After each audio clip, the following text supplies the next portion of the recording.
അങ്ങനെ 10 ദിവസത്തെ കാത്തിരിപ്പിന് ശേഷം കേരളത്തിന് ഇന്ന് മുഖ്യമന്ത്രിയെ കിട്ടി. ശ്രീ വി.ഡി. സതീശന് എല്ലാ ഭാവുകങ്ങളും നേരുന്നു.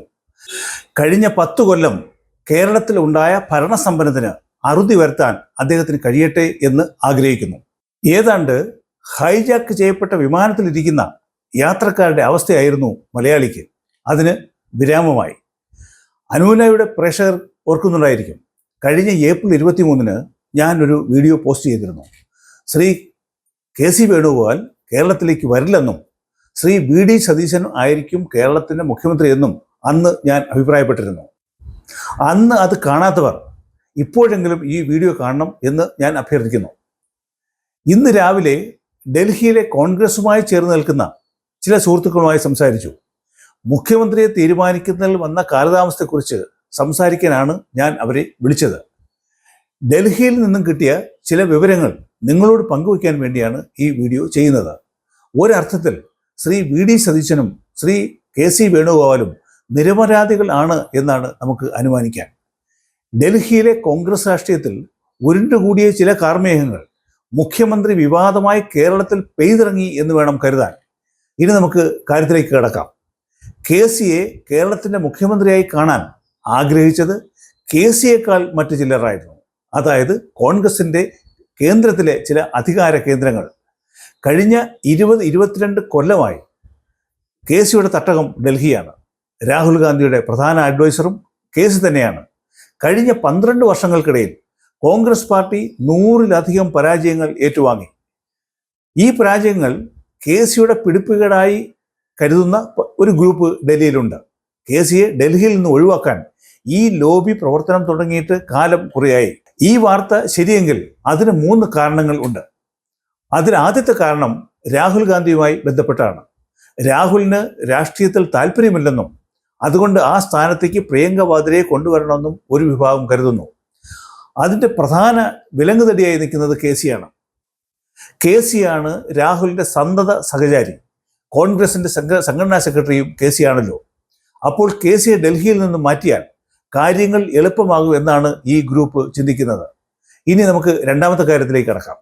കെ.സി തെക്കേ ഇന്ത്യക്കാരനല്ലെന്നും അതുകൊണ്ട് വടക്കേ ഇന്ത്യയുടെ പൾസ് അറിയാൻ ഇദ്ദേഹത്തിന് കഴിയുന്നില്ല എന്നും ഒരു പരാതിയുണ്ട്.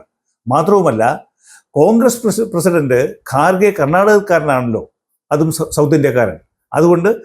അതുകൊണ്ട് തന്നെ വടക്കേ ഇന്ത്യക്ക് റെപ്രസെൻറ്റേഷൻ ഇല്ല എന്നൊരു വാദം ഉയരുന്നുണ്ട്. കെ.സിയെ ഡൽഹിയിൽ നിന്ന് ഓടിക്കാൻ ഖാർഗെയ്ക്കും താല്പര്യമുണ്ട് എന്നാണ് കേട്ടത്. ഖാർഗെ ഒരു ചെറിയ മീനല്ല, അത് ഓർമ്മ വേണം. മൂന്നാമത്തെ വാദം അല്പം വിചിത്രമാണ്. ഈ ഗ്രൂപ്പ് കെ.സിയുടെ കഴിവിനെ സംശയിക്കുന്നു. പണ്ട് അഹമ്മദ് പട്ടേൽ ഇരുന്ന കസേരയിലാണ് കെ.സി ഇന്ന് ഇരിക്കുന്നത്. ആ കസേരയിൽ ഇരിക്കാൻ യോഗ്യൻ രൺദീപ് സിംഗ് സുർജേവാലയോ തരീഖ് അൻവറോ ആണെന്നാണ് ഈ ഗ്രൂപ്പ് വാദിക്കുന്നത്. കെ.സിയെ മര്യാദയ്ക്ക് ഡൽഹിയിൽ നിന്ന് പറഞ്ഞുവിടാൻ പറ്റിയ സാഹചര്യം ഉണ്ടായിരിക്കുന്നു എന്നാണ് ഈ ഗ്രൂപ്പ് വിലയിരുത്തിയത്. കേരളത്തിലെ മുഖ്യമന്ത്രി സ്ഥാനം കൊടുത്ത് കെ.സിയെ മാന്യമായി ഒഴിപ്പിക്കാനുള്ള തത്രപ്പാടാണ് കഴിഞ്ഞ 10 ദിവസമായി നമ്മൾ പാവം മലയാളികൾ കണ്ടുകൊണ്ടിരുന്നത്. പക്ഷേ ഇവിടെ ഒരു കുഴഞ്ഞ പ്രശ്നം ബാക്കി നിൽക്കുന്നുണ്ടായിരുന്നു. അതുകൊണ്ടാണ് കേന്ദ്ര കോൺഗ്രസ് നേതൃത്വത്തിന് ഒരു ഫൈനൽ തീരുമാനത്തിലേക്ക് എത്താൻ കഴിയാതെ പോയത്. അത് പ്രിയങ്ക വാദ്രയാണ്. അതായത് വയനാടാണ് പ്രിയങ്കയുടെ മണ്ഡലം എന്ന് നമുക്കറിയാമല്ലോ. പ്രിയങ്കയെ സംബന്ധിച്ചിടത്തോളം അത് സേഫായ മണ്ഡലം ആണ് താനും. പക്ഷേ മുസ്ലിം ഭൂരിപക്ഷ മണ്ഡലത്തിൽ ഇനിയും ജയിച്ചു വരണമെങ്കിൽ മുസ്ലിം ലീഗിൻ്റെ പിന്തുണ വേണം. മുസ്ലിം ലീഗുമായി ഒരു ഡീൽ ഉണ്ടാക്കിയെടുത്താൽ മാത്രമേ ഈ പ്രശ്നം പരിഹരിക്കുകയുള്ളൂ. മുസ്ലിം ലീഗുമായി ഡീൽ ഉറപ്പിക്കാൻ പറ്റിയ കക്ഷി വി.ഡി. സതീശൻ തന്നെയാണെന്ന് പ്രിയങ്ക വാദ്രയ്ക്ക് നന്നായി അറിയാം. വി.ഡി. സതീശനെ മുഖ്യമന്ത്രിയാക്കാനുള്ള തീരുമാനം വിരൽ ചൂണ്ടുന്നത് സമീപ ഭാവിയിൽ സംഭവിക്കാനുള്ള ചില സൂചനകളിലേക്കാണ്. കോൺഗ്രസിനെ നിയന്ത്രിക്കുന്ന കിച്ചൺ ക്യാബിനറ്റ് പ്രിയങ്കയുടെ ഭാഗത്തേക്ക് ചരിയുന്നു എന്നാണ് ഈ സൂചന നൽകുന്നത്. വി.ഡി. സതീശൻ്റെ സെലക്ഷൻ തന്നെ പ്രിയങ്കയുടെ കിച്ചൺ ക്യാബിനറ്റിൽ വേവിച്ച കുഴിമന്തിയാണ് എന്നാണ് ഡൽഹി വൃത്തങ്ങൾ പറയുന്നത്. വളരെ താമസിയാതെ കെ.സിക്ക് ഒരു സ്ഥാനചലനം ഉണ്ടായിക്കൂടായികയില്ല. 2029 ജനറൽ ഇലക്ഷൻ്റെ പ്രാഥമിക തയ്യാറെടുപ്പുകൾ തുടങ്ങുമ്പോൾ ചിത്രം കൂടുതൽ വ്യക്തമാവും. അതിനെക്കുറിച്ച് ഞാൻ മറ്റൊരു വീഡിയോയിൽ നിങ്ങളോട് സംസാരിക്കാം. എങ്കിലും ഒരു കാര്യം പറയട്ടെ, കോൺഗ്രസിൻ്റെ കേന്ദ്ര നേതൃത്വത്തിൽ ഉണ്ടാകാൻ പോകുന്ന ഒരു അധികാര കൈമാറ്റത്തിൻ്റെ ആദ്യ വിസിൽ ആയിട്ടാണ് ശ്രീ സതീശൻ്റെ ആരോഹണം എന്ന് വേണം നമുക്ക് കരുതാൻ. പക്ഷേ വി ഡി സതീശനെ കുറെ കൂടി മാന്യമായ രീതിയിൽ ആ പൊസിഷനിലേക്ക് അവർക്ക് കൊണ്ടുവരാമായിരുന്നു. കോൺഗ്രസ്സുകാർ മനസ്സിലാകാതെ പോകുന്ന ഒരു കാര്യമുണ്ട്.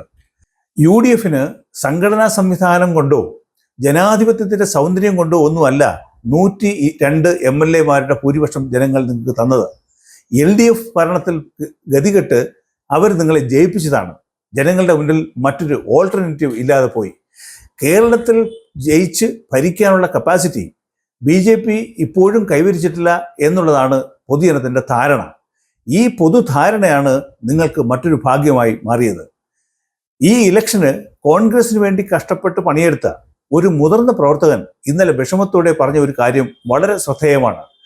2031 കമ്മ്യൂണിസ്റ്റുകാരെ ജയിപ്പിക്കാൻ കോൺഗ്രസ് ഇപ്പോഴേ പണി തുടങ്ങി എന്നാണ് അദ്ദേഹം പറഞ്ഞത്. ഇത്തരണത്തിൽ എനിക്ക് ഓർമ്മിപ്പിക്കാനുള്ളത് ഇവിടുത്തെ BJP-കാരെയാണ്.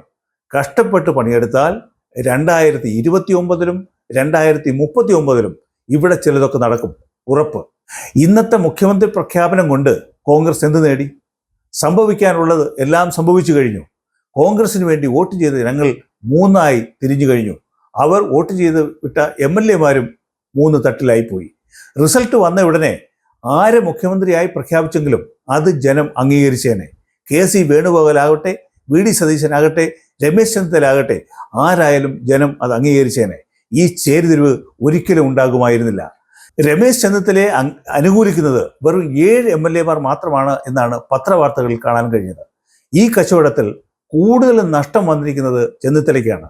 ഈ ചേരിപ്പോരിനിടയിൽ അദ്ദേഹം കാണിച്ച ഒരു വിടുവായുത്വം അദ്ദേഹത്തിന് വല്ലാതെ ദോഷം ചെയ്യും. മുഖ്യമന്ത്രി സ്ഥാനം അല്ലാതെ മറ്റൊന്നും സ്വീകരിക്കില്ല എന്ന് അദ്ദേഹം പറഞ്ഞു.